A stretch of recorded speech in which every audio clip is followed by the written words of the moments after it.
jūras skaņas, putnu dziedāšana, mūzika. Mēs esam pieraduši dzirdēt pasaulē ap mums, bet kas būs, ja skaņa pazudīs?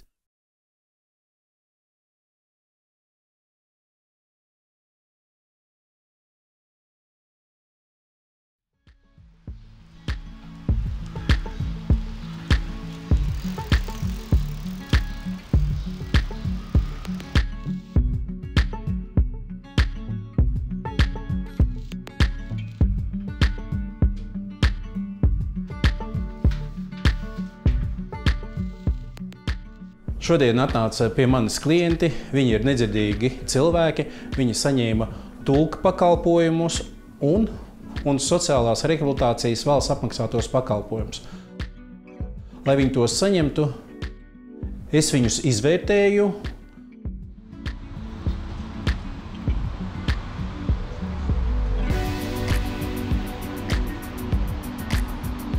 Mani dara laimīgu draugi, mana ģimene un arī sports. Man vairāk dara pozitīvi cilvēki, atvērtāki cilvēki.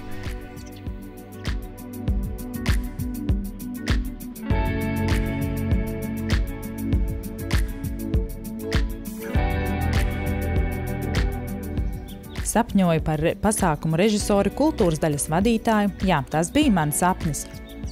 Un šajā daļā es esmu realizējusies. Es sapņoju par to, lai Latvijas sabiedrība būtu atvērtāka pret nedzirdīgo kopienu. Mans sapnis ir iegūt pirmo vietu nedzirdīgo olimpiskajās spēlēs.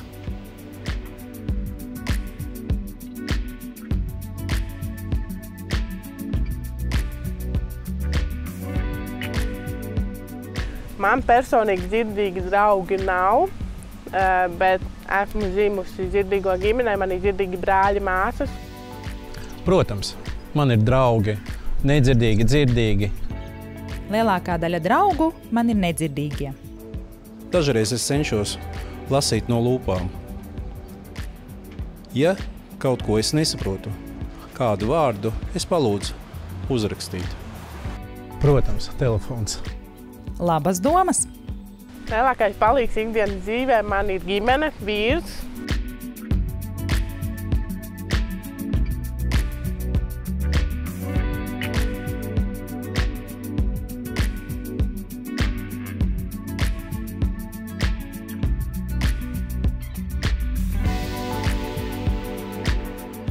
Man patīk ceļot, iepazīt kaut ko jaunu, redzēt pasauli, jaunus cilvēkus, iepazīt citu kultūru. Nē, nav man grūti. Visi var parādīt ar zīmēm, parastiem žestiem, vai uzrakstīt telefonā un parādīt. Pārsvarā es ceļoju kopā ar sportistiem, ar komandu.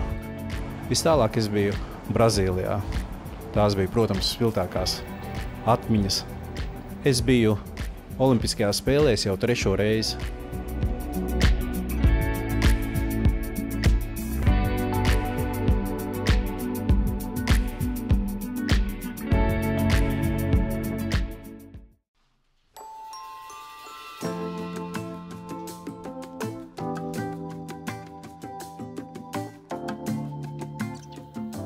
Latvijas Nedzirdīgo savienībā tā ir mana pasaule, kur es jūtos ērti, komunicēju ar savējiem, bet citā pasaulē pārējā ir savādāk tā komunikācija.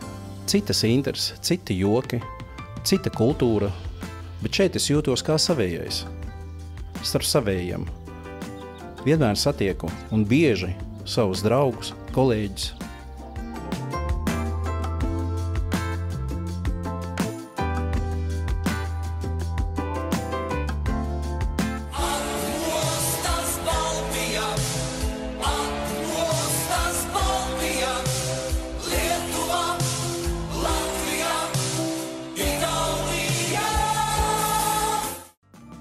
Ja runā konkrēti par pasākumiem, tad mēs organizējam ļoti dažādas aktivitātes es nevaru nosaukt. Vienkārši ļoti, ļoti daudz. Šobrīd esmu LNS valdes locekle, darbojos tieši ar jauniešu jomu.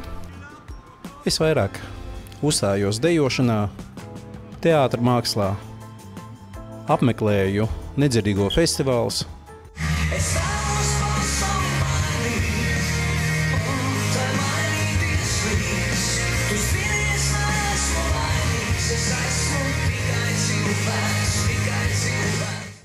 Tagad pašlaik ir labāk.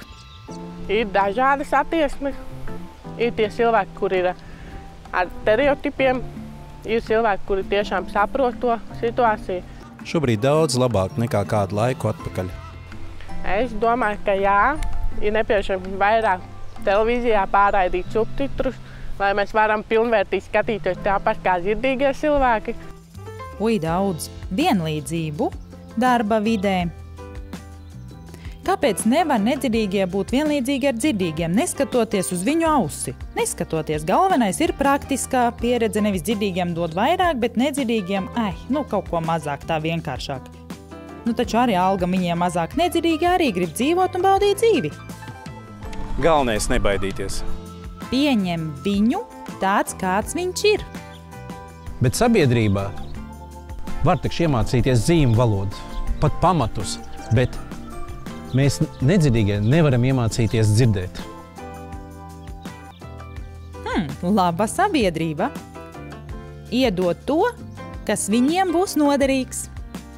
LNS dod visu to labāko. Tas ir tas pats saņemot palīglīdzekļus, aparātus, planšetes, tulku pakalpojumus. Mēs klientiem nodrošinām gan dzirdes aparātus, gan dažādu citu tehnisko palīglīdzekļus.